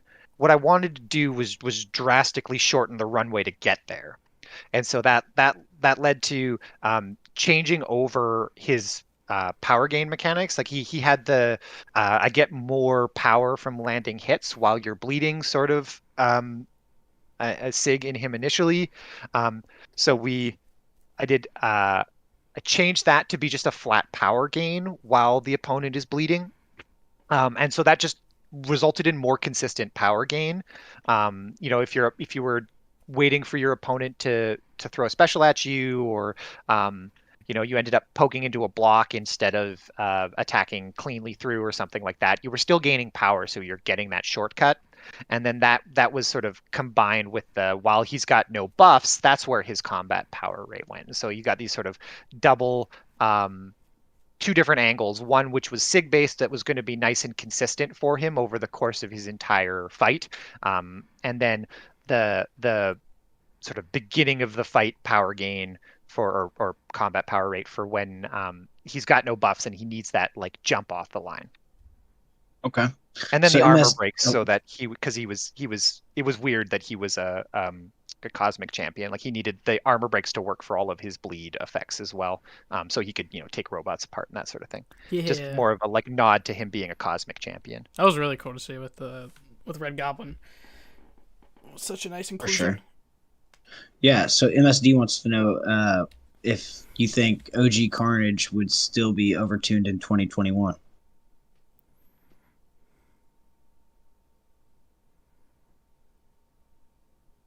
It's so quiet. Depends on how long the ramp up was. Probably. But so I mean, he was in, I don't know, probably he was play tested in probably a dozen different states. So like if you're talking about like the most overtuned he ever reached, yes, he would have still been overpowered today. But that's also not like as uncommon as you might think. In general, we tend to like bias our initial tuning high, because if you bias low, people just don't notice things. If a bleed is wildly overtuned, at least it'll get commented on. So at like as overtuned as he ever got on a dev server somewhere, yeah, he would still be overpowered today. So you've talked a little bit about AW. So what tier war do you run, and who do you bring with you? Gotcha. We're where are we right now? I think we're near the top of gold. We sort of float at the top of gold and the bottom of platinum, depending on how engaged we are these days. I've been in a little bit more chill of an alliance for the last little while. I was in a fairly hardcore alliance for a while, and then things got really busy at work, and I just had some stuff come up in my personal life, and it was like I need a little bit more space than this, so I had to step back out of that alliance and down into our less aggressive alliance. But who do I run regularly these days? Cap comes along a fair amount. I've been like finding excuses to bring Doc Ock whenever I can. Nick and Magneto make special appearances sometimes, and Gilly and Hyperion are occasional guest stars too, depending on who's on the path. Doom comes in if I need like to deal with buffs in a generic sense, and if I have like a really aggressive specific like gotta keep the buffs off this guy, then Symbiote Supreme can show up sometimes too. And Falcon. I've got a rank 2 6-star Falcon, and that lock on is a lifesaver sometimes. Nice. Yeah. Every now and again, I do something cheesy with Heimdall. Okay. Jay, you got a couple more over there? Yeah, just a few we can wrap up. So what's one character you would add to the game real quick? Add to the game? Just one champ. Mystique. Yeah. Okay. We actually had Carry On say it last week, so it's actually really sick. Nice. Yeah. And Gabe also said he wants to bring Mystique to the game. We need that shape-shifting mechanic, man. We need it. I wonder how many. So I like secretly like for me the reason I answer Mystique. Well, one, because I like her as a character, but also two, because my design test to Kabam included like a champion design, and it was Mystique. Ooh. And oh yeah, I remember that. Okay. Because to do her right, you were talking about the like morphing. Yeah. Like, we need some sort of morphing tech or whatever. To do her right, to do her justice, to me will probably indicate that we got some really cool piece of tech built. Yeah. That like really unlocked some space that we haven't really been able to play in for like technical reasons up until now. And so if and hopefully when she shows up, it'll sort of be paired with that cool ability to do her right. Yeah, dude, so that would be cool to see happen. That's awesome. And I mean, there is a spot on the State of the Battle Realm for the next mutant event, so if it does happen, that's a possibility for sure, especially with all the Inferno comic right now with Mystique and Destiny just bringing hell to Krakoa. Like, it is so cool. Who tagged me? What's going on here? Why do I have everybody's logged out of the design Discord? Who's tagging me? Yeah, right. See, like exactly, like this is some of the cool stuff. Like, you know, you think about Mystique and you think like, well, she should be able to copy somebody's abilities, or she should like be able to shift her class or do something crazy like that, right? Which would like absolutely that kind of stuff would be awesome. Maybe she's already in the game. Excellent. Um, So yeah, like we or do like have scrolls. how cool would it be that you like you know you've got a pre-fight and you just like slam your pre-fight on any fight and it's like okay cool so you're Wolverine now great you can carry that for Yeah. 2 or 3 fights and then you could okay cool now you change to this character cool you can be that for 2 or 3 fights or whatever like that kind of stuff would be super cool but technically that's very difficult. Yeah. Technically the overhead for like having 2 characters in the game, like we push these devices to their limits a lot of the time to like load all of these models in and all the animations and all the effects and all of that stuff. So like the idea of like trying to have 2 of them or 3 of them or 4 of them is like Or all of them. you know if you've got a brand new iPhone, good for you, but if you're a couple generations out of date, like you know we don't want to overheat anybody's phone or anything, right? Yeah. So I understand. yeah. We talked about it with Gabe. We were like, we know there's limitations to the engine, and like Kabam tipped and Chad just said, nightmare fuel to the engineer, shapeshifting in a meaningful way. Like it really is. One day, I know you guys want technology to get it without crashing, because I know obviously loading. You know, there's so many issues that happens with that. So, I hope she's killer. She's badass. She'll be in the Me too. game one day. It'll be interesting to see. I want to put my 2 cents in here because we had the community vote, obviously, where Hercules won, but I was Morgan Le Fay gang all the way. So one day, maybe. With the dragon. I was I'd love to see Omega Morgan. Sentinel. Were you really? Ooh. Yeah. I just, Okay. I It love, was close. I love the lore tie-in with Doom so much Yeah. that I want it in the game. I think it would be a cool synergy or something. I don't know. Awesome. Yeah. Also, whenever we had Gabe on, he was talking about Sandman. So, have you guys worked on Sandman at all? Can we talk about that? No. No Probably spoilers. Probably So- not. We've looked at Sandman a couple of times, Yeah. right? And it's like he's Sandman. Like the effects to do that All would the be pretty particles. intense, right? Yeah. So that's another case of a character that like we want to be careful with, right? If we're gonna bring this character in, we don't want to go halfway, right? We want to Yeah. make sure that they'll come in and they'll land and they'll look as awesome as they could be. So, yeah, I've been in a more than one sort of like tech evaluation of how possible would this character be, Okay. and it's blanched a couple of rendering engineers, but it's not, you know, we're not afraid of swinging for the fences and trying, you know, biting off a pretty big chunk if we seriously think we can chew and swallow, then we'll go for it. That's Even fair. Spider-Ham was like such a cool tech feat for the team. I just remember like being in Yeah. some meetings That's and I cell remember you shader? talking about that too. yeah, Aw. the cell shader for Spider-Ham was like pretty wild and something the team never had done before. And I love Spider-Ham, and so He looks yeah, amazing. Yeah. I was so excited when I saw him for the first time. Dude, I have the Yeah, he looks awesome. I have the the SP3 makes me crack up every single time. Oh yeah. I have the Q fig that you guys you had a giveaway, and it's him like sniffing a pie floating, like it's just on my desk. It's just Perfect. awesome. Perfect. And that motion comic was one of the best ones I think we've done. With we had like Yeah, John John Mulaney Mulaney. do Big, the big Yeah. shout out to John voiceover. Mulaney. That was Yeah, awesome. yeah. That was Shout out to one of our designers, like wrote the script for that, and he's a fun guy, and it was like a huge deal for him to get to write for John Mulaney, and I think he did a fantastic job. So Yeah.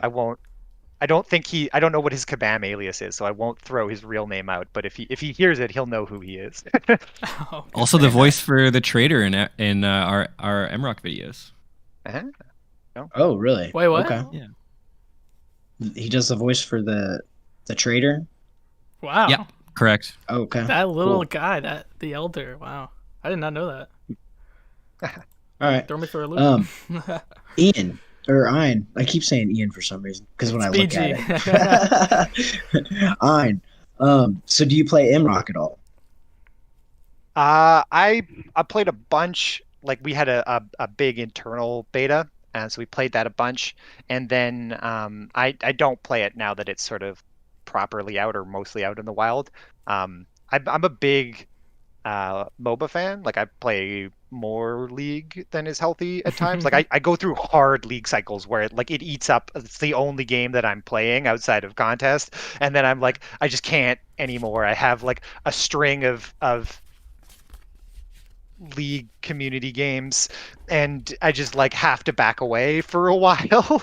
And so I really like that the MOBA gameplay style, but I'm so hardwired to like keyboard and mouse it that it hurts my brain a little bit to try and do it on a phone.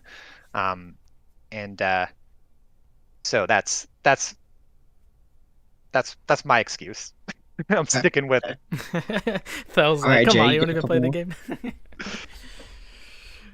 Stuck in contest world all the time. I do play contest like every day. I get it. Like I'm definitely one like the timing of my alliances, like when we start Alliance Quest and where everybody else lives. Like I'm one of those people who's got to be up by 8 o'clock in the morning because I have like I gotta get going and I gotta get into that EQ and I gotta finish. Like I'm always sort of halfway through the second section and then I wake up and I my lane is waiting for me and I blitz through the last little section and then clean everything up for everybody with like 45 minutes left on the timer. And so my officers are tolerant because I'm a good boy and I usually get in and do it, or I get in and do it regularly. But yeah, I feel the pain of the like trying to execute AQ with sleep in your eyes. I'm on the flip side of that, where I was playing a bunch of contests, and then Realm came out, and then I was just grinding that so hard. I felt like I didn't have time for 2 games because I was grinding Realm so hard. So Yeah. Yeah. I also really got into that like Heresy collectible card game. I play 40K like Warhammer in Okay. my what little spare time I have, because boy is that a hobby that will eat up all of your time and disposable income very quickly. But I like CCGs and that sort of thing. So I've been playing that a fair amount recently as well. And so that's also like my phone's battery is dying because I've just been like using it so much. Oh man. I need a new phone. It's okay. Mine's kind of old. Jay, you got a couple more over there? All right. Well, my last question is it kind of about guillotine? You talked about the buff with obviously for Hercules. What about the actual buffing of guillotine in the game? Like, what's kind of like going on with that? If you can kind of explain the process of that or anything you would like to share about it. Anything that we'd like to share about it? Yeah. So again, like I said, I was in play tests for the guillotine rework, but I wasn't like in the room for all of the decisions. But yeah, it's another one of those sort of like on the line kind of reworks.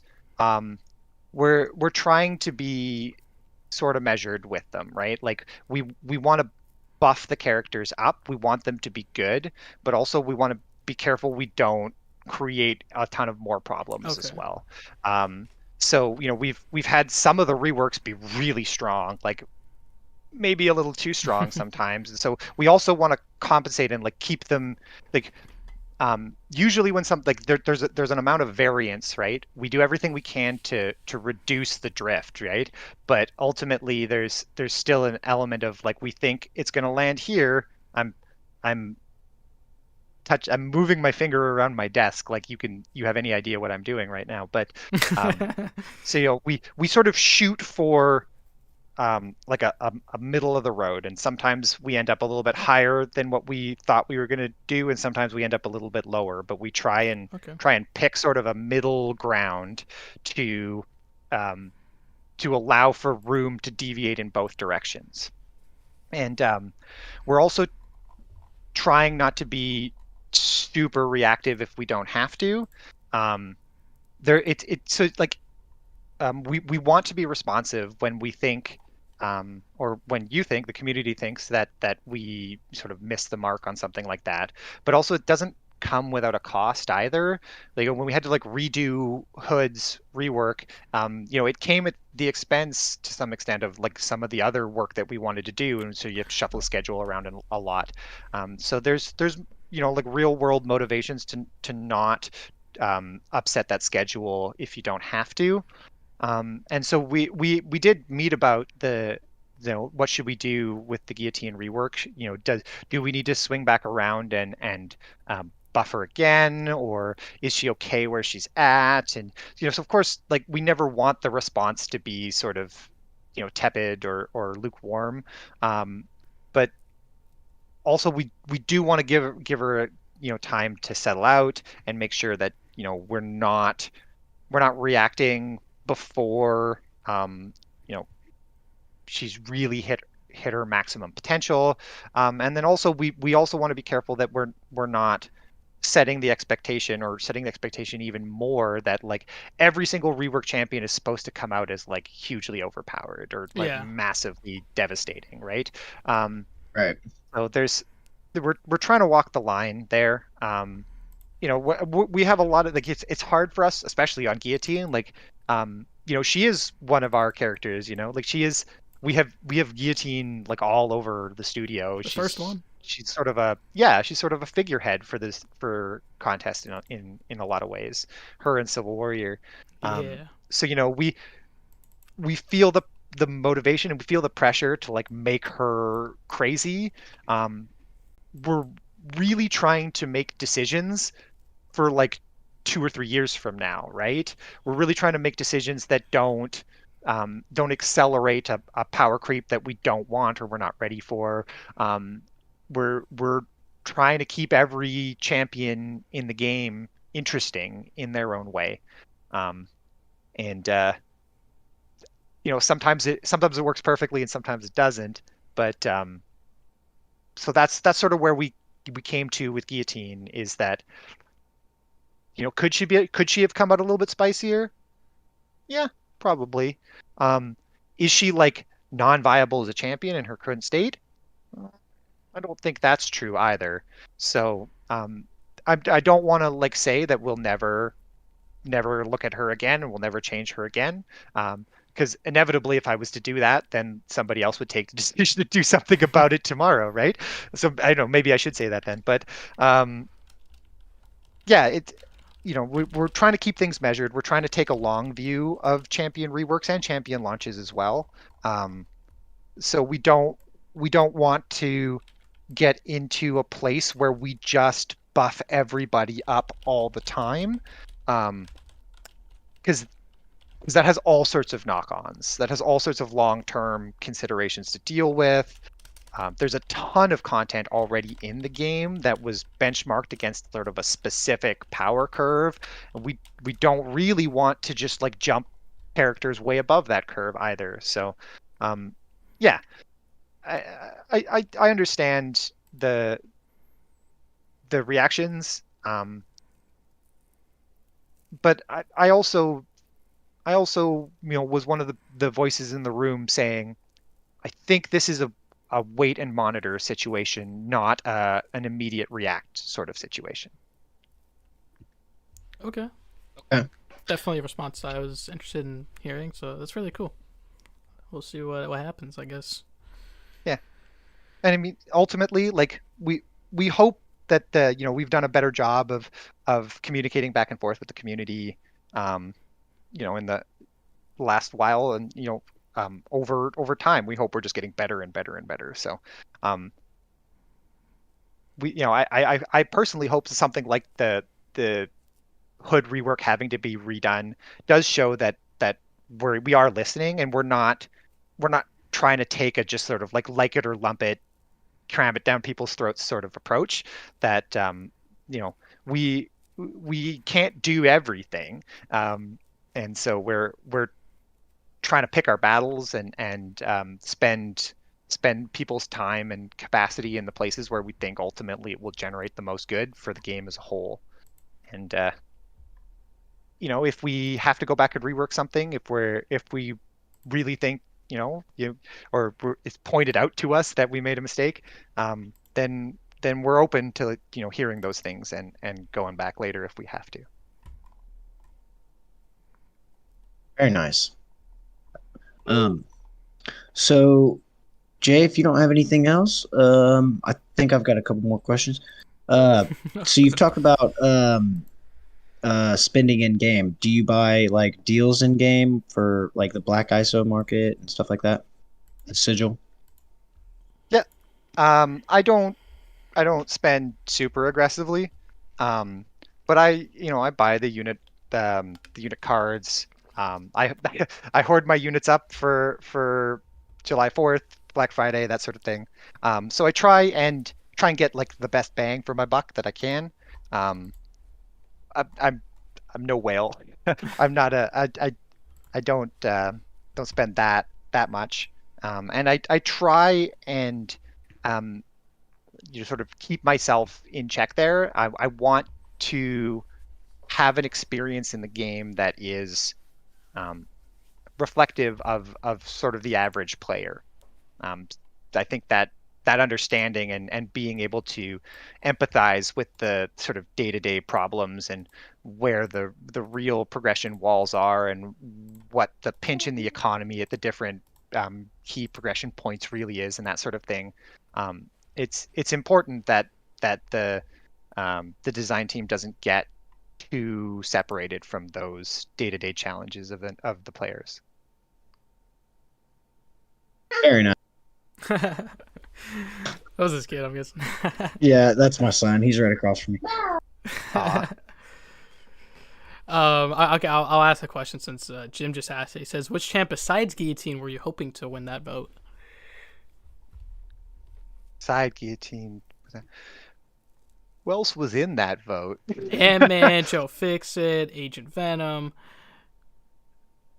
I'm blanking on someone else. Thor, that's what it was. Jane Foster. I was like, I know I'm blanking on somebody. Oh, I would have liked to see Jane Foster win that one. Yeah, I think she's another sort of like very simple character. She could use a touch up, and like her whole shtick isn't great. Like her whole shtick is like, how long can you stun lock for? Yeah. And a stun lock's not a great mechanic. Like from a like game design standpoint, it's not always the most interesting or awesome thing to sort of build around. So yeah, I think I would have liked to see Jane win that one.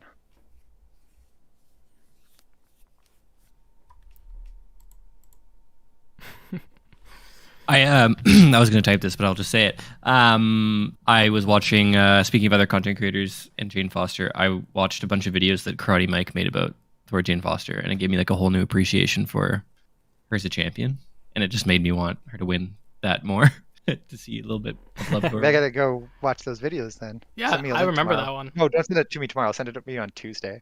I will. Yeah, she held my account like really early on. Back in the day when I had her as a 4-star. She was one of my first, and yeah, Nice. it was really nice. She was one of my like old school 5-stars, like back when my Ooh. 5-star roster was not super exciting. It was like her and Ronan were like the only stun 5-stars locks. I had any value.